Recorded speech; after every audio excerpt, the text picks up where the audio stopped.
everybody. I'm a little bit tired because I'm arriving. I just landed from Israel, where I was just for these matters, trying to analyze AI system for diagnostic from a legal point of view, of course.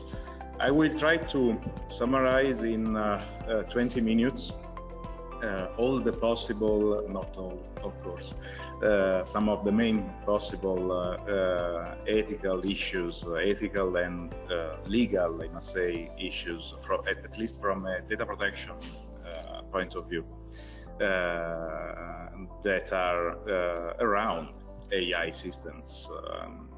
I will skip some slides in my presentation, but anyway, I'm available for any further question or doubts, discussion.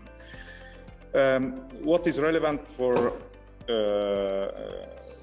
ethics and legals in artificial intelligence? I must say that I think that the key element is that artificial intelligence is more and more less human.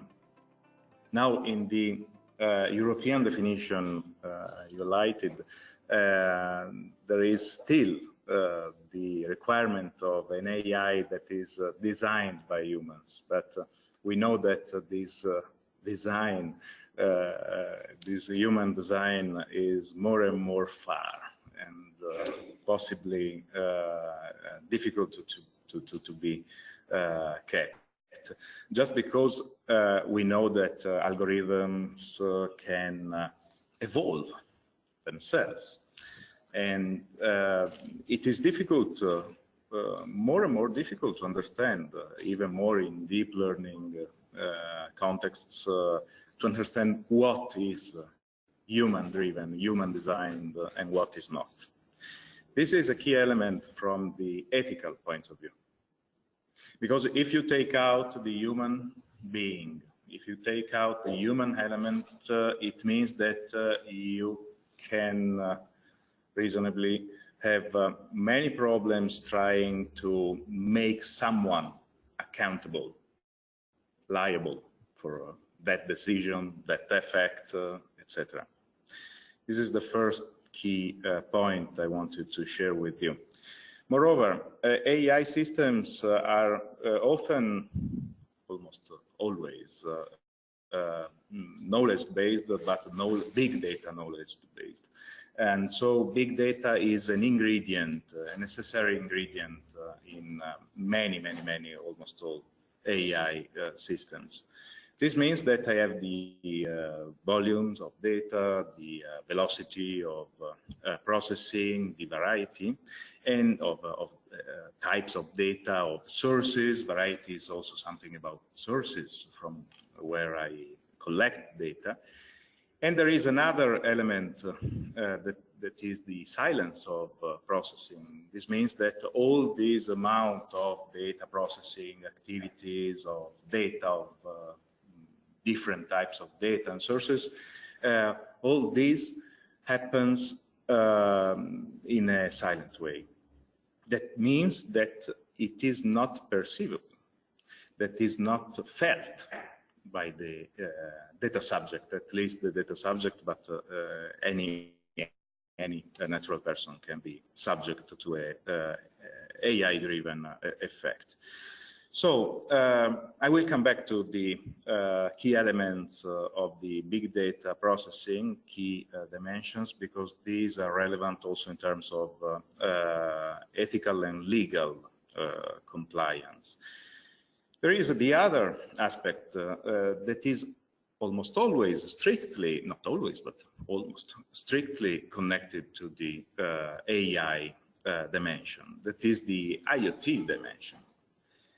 IoT, you all know perfectly what IoT means, but IoT is something that puts together the material and the immaterial dimensions, leveraging on AI systems, leveraging on big data processing systems. And the IoT environment is relevant from an ethical and legal point of view because putting together the material and the immaterial realms, it implies something very new. I will come back on this in a few minutes, but very new because not only you have a collection of data that is a transformation of physical elements, material elements in data, in virtual data, in virtual information. So you take the material world, the material dimension of a patient, for instance, and you transform it in something virtual, in data. But then you have also possible effects. You mentioned the classical example of the insulin, and the injection of the insulin can derive from the processing, AI-driven or not, but the processing of virtual data, which causes material effects, that is the injection itself. So IoT is made of sensors, of sensing, but it is also made of actors, of agents, having material effects. This is relevant in terms of legals and ethics. In an IoT environment, we know that we have less ability to understand what is going on with our data and with the effects, AI-driven, data-driven, at least data-driven. So when we navigate online, when we use something, we are a user, probably there will be the possibility to interact with the system, to dialogue with the system, to receive information. While in an IoT, even more an AI-driven IoT environment, that could be an hospital, that could be an healthcare provider, I cannot, in the silence, in the general silence, I could not even understand that something is going on with my data or on the basis of the processing of data. So we all, as natural persons, risk to become non-users, unable to understand, unable to interact, totally unaware of the data processing behind, of the reason why we are receiving some effects or some others. The other aspect is linked to the non-human dimension of AI and, of course, also of things in the sense of material things. But when I talk about things, I'm talking about non-human elements. It is a thing, a virtual thing or a material thing. An algorithm is a thing from a legal point of view, like an object, a physical object. So there is a problem of accountability, of a liability of something that is not human. The GDPR, the General Data Protection Regulation, for instance, that you all know, I suppose, in Europe, is designed for human accountability. The accountability of individuals, of companies, certainly, of entities, but always companies, entities with a board of directors, directors which are humans. And if we have to consider the liability and or accountability from a public law point of view of objects, we have some troubles. The risk in terms of ethics is clear. We risk to lose control over our data, but also over our data-driven and AI-driven effects. Effects that are material and immaterial on our lives. There is another big issue to be addressed every time we talk about ethics and privacy and AI. The possible compatibility of these systems with the general principles we find in our regulations, at least at the European level. Here I'm mentioning the GDPR because it is the main regulation, but it is not the only regulation to be considered. If you take the Article 5 of the GDPR, this article is being seen as a damnation by researchers, developers, business innovators, because it lists a number of general principles that are very difficult to make, and to harmonize with the innovation, AI-driven, in all the fields, even more in sensitive fields like the healthcare field. Transparency and fairness, as the colleague mentioned in the previous speech, we have a problem of transparency.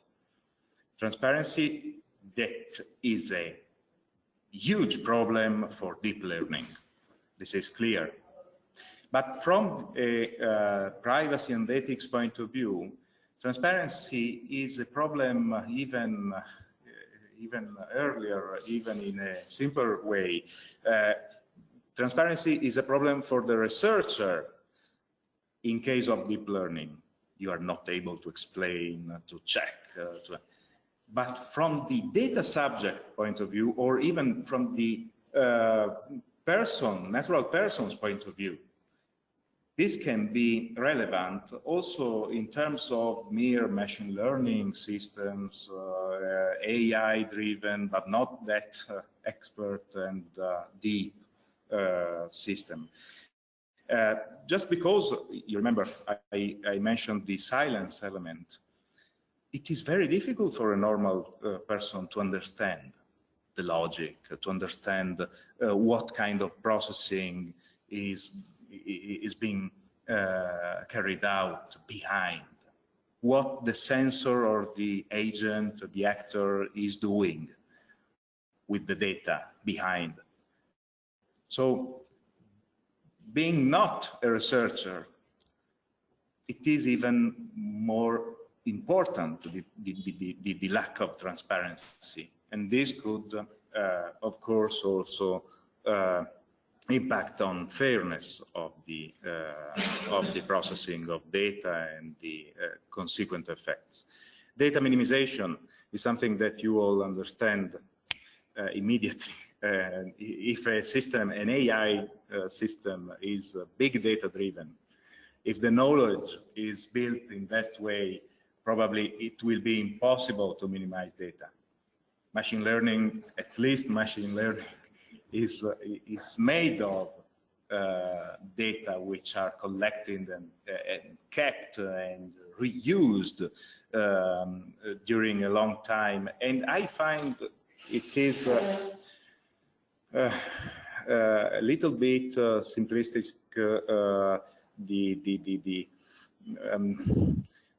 I see that many are trying to say that after all, you have to respect the minimization principle also in AI, also in big data-driven projects. So just because too many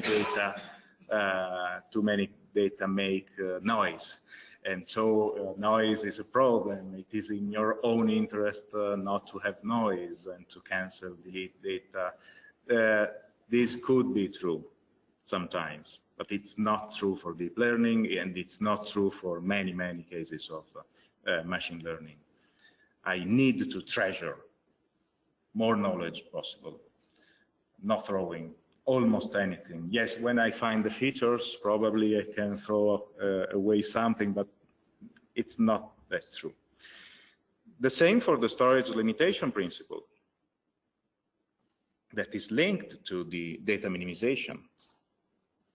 Data minimization is something that should be applied, respected also during the activity of processing, but the storage limitation would impose a deletion of data that often is not possible. Purpose limitation, you have to respect the boundaries, the walls of purpose limitation.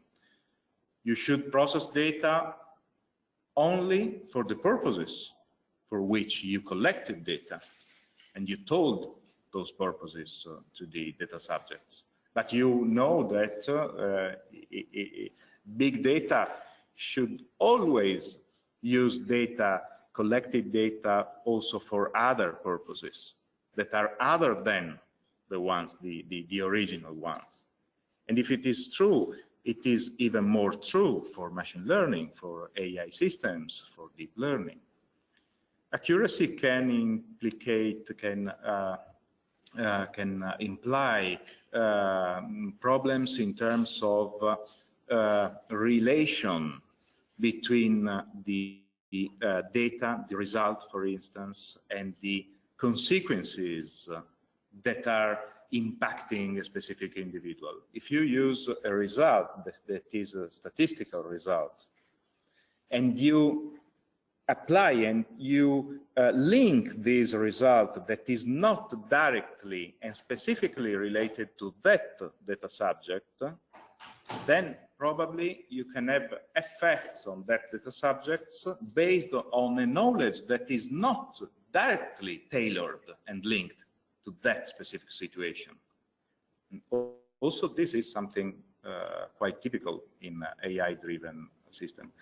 The accountability aspect is something that I was already speaking about before. I mentioned the IoT dimension, putting together material and immaterial world. This means that we should start thinking about ethics and legals, not only in terms of data protection, information, personal information protection, also in the health sector, but in terms of personal effects protection. You have to protect effects, both material and immaterial effects, not only, no more focusing only on the virtual, on the immaterial dimension, also of your patient. This is something particularly true in the healthcare sector. I mentioned a number of principles. I mentioned the fact that it is difficult to apply our rules, at least at the European level, to the AI-driven world.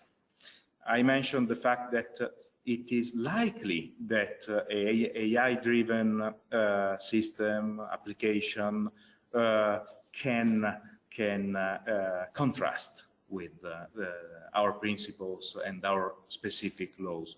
But it is also true that each law should be interpreted, should be balanced with other elements, and each right, like the data protection right, like other rights, data subjects' rights, but also human beings' rights, should be balanced with other fundamental rights.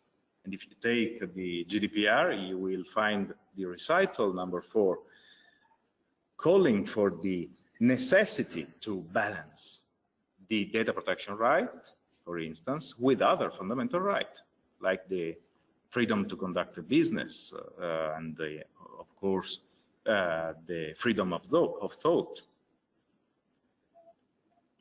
This is relevant.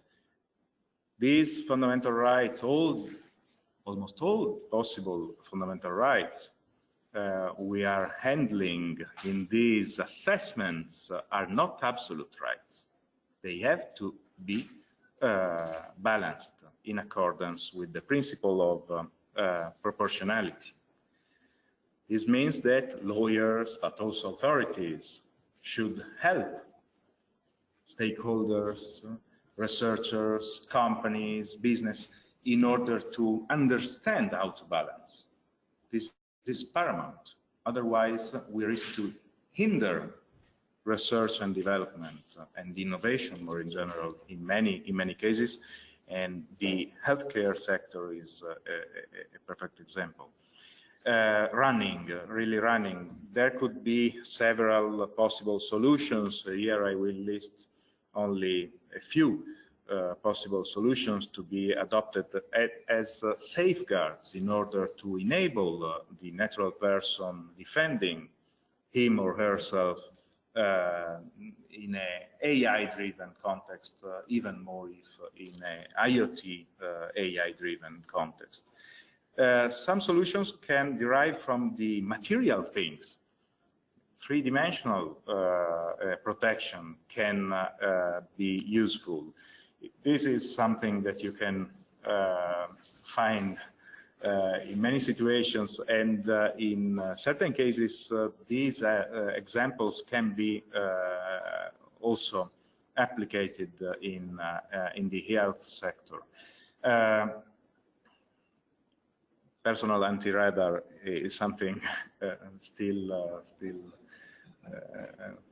difficult to find on the market, but there are many examples we could imagine, we could list. Anyway, a physical protection in order not to be collected, to be transformed in data, even if we are in the physical world, physically, materially there, and also possible protections, protection in terms of material effects.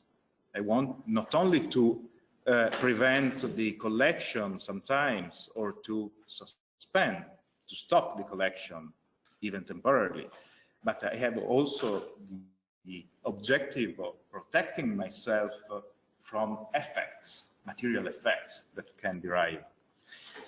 Crowd privacy and crowd ethics, more in general, is something that I find very interesting. There were projects, and there are projects running also in Europe for Horizon 2020, focusing on the crowdsourcing of inputs, of ideas, that are not only inputs in order to understand and alert collectively the fact that a specific application, a specific deployment can imply some threats, some problems in terms of ethics, privacy, legals.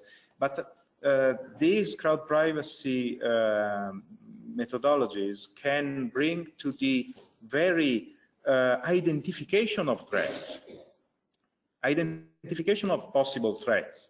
Later in 1 minute, I will mention the data protection impact assessment and the ethics impact assessment to be carried out in every project involving AI, even more in sensitive fields. And the idea to carry out ethics and data protection impact assessment without involving people, without involving data subjects, without involving end users, is simply a wrong idea. And you have to involve them and to co-create with them also the matrix of threats, of possible threats. Closed in your office or laboratory, you are not able to imagine and to think about all the possible threats, likely threats that you should consider in your risk analysis and your assessment, the impact assessment.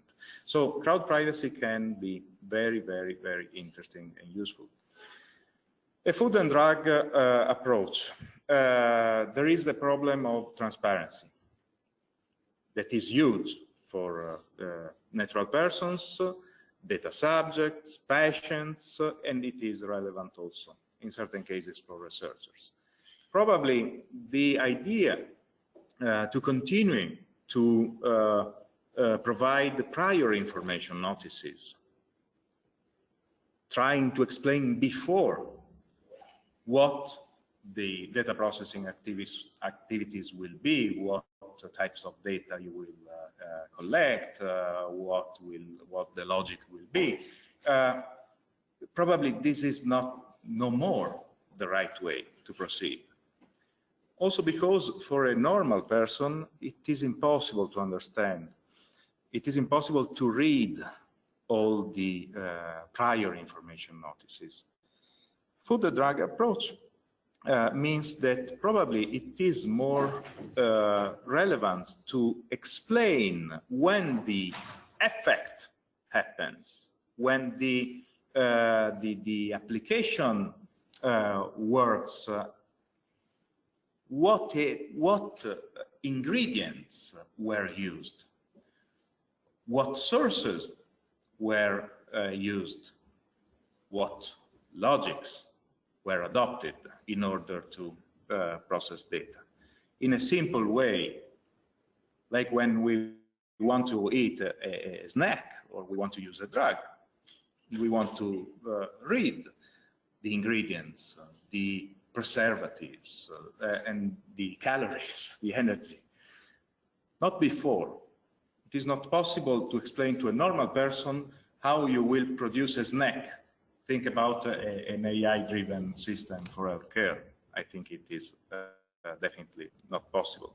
You can use blockchains. So there are some projects focusing on the merge together between blockchain systems and labeling and seals. This means that probably you can use RFID, you can use other smart labeling techniques in order to track and to ensure that a specific element in the chain also of a healthcare system, AI-driven system, is being handled in the right way. So you can use also elements putting inside the chain something that would be physically off-chain. That could be a problem.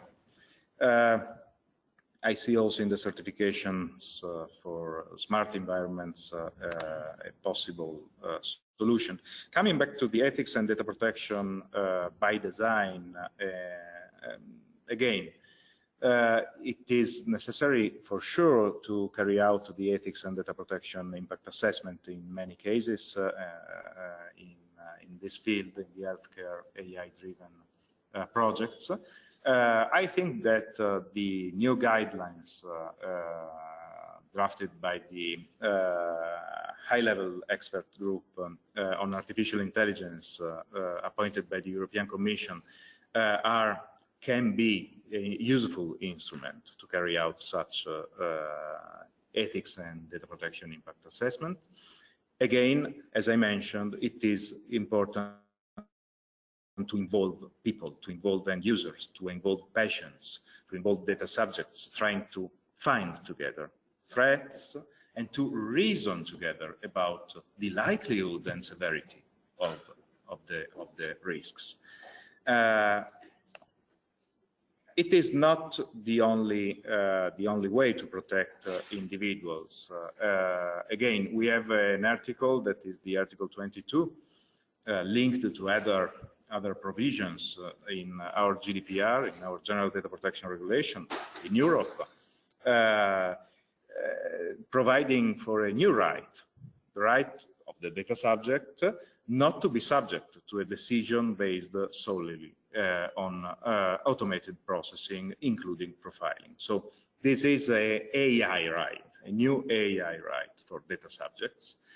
But this right does not solve some issues that are issues in terms of professional liability, of professional ethics, of ethics of the researcher, of the physician, of all the possible people basing their decisions on AI-driven systems. So I don't want to repeat what the colleague already mentioned in terms of possible replacement of the decision and of the roles of many professionals involved in these fields. But it is clear that this is a matter of possible replacement and possible lack of accountability. And we need to consider also high-level ethical and legal issues, constitutional issues.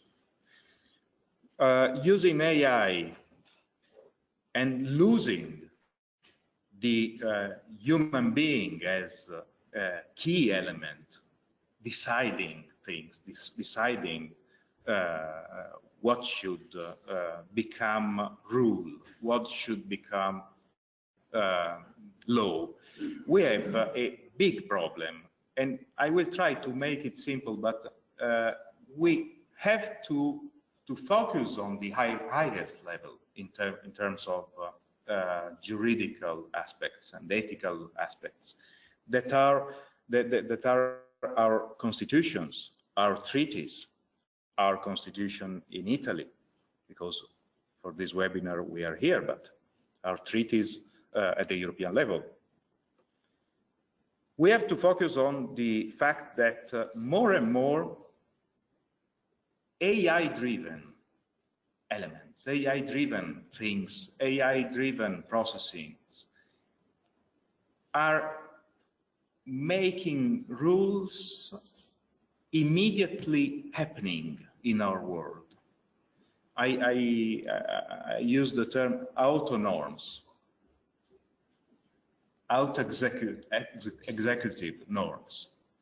And this is true, this can be true at the highest level if we will start accepting, now it is not the case, but if we will start accepting the fact that deputies congressmen can vote remotely, who can ensure that that avatar, that account the user used in order to vote in the parliament is only human-driven and not AI-driven, or at least intermediated. This is a problem of constitutional law, but I want to draw your attention on another aspect. What I mentioned for constitutions, it is the same for design of the architecture and of the specific system if AI-driven. If I will design a system, without setting a rule, that is the rule of human law, human administration, probably I will lose control over the system. So it is a matter of constitutions, of highest level of juridical issues, but it is also a matter of design, of data protection and ethics by design, to always ensure the presence of an admin, a super admin that is a human being, also in the AI-driven systems for healthcare.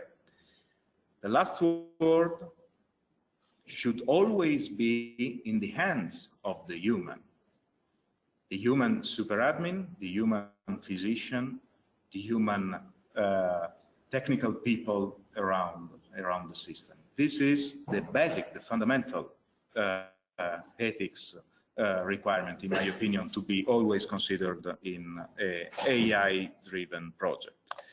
Okay, it was difficult to summarize everything in a few minutes, but my objective was to highlight the main aspects, the aspects I considered as the main aspects to be addressed, talking about ethics and privacy in AI.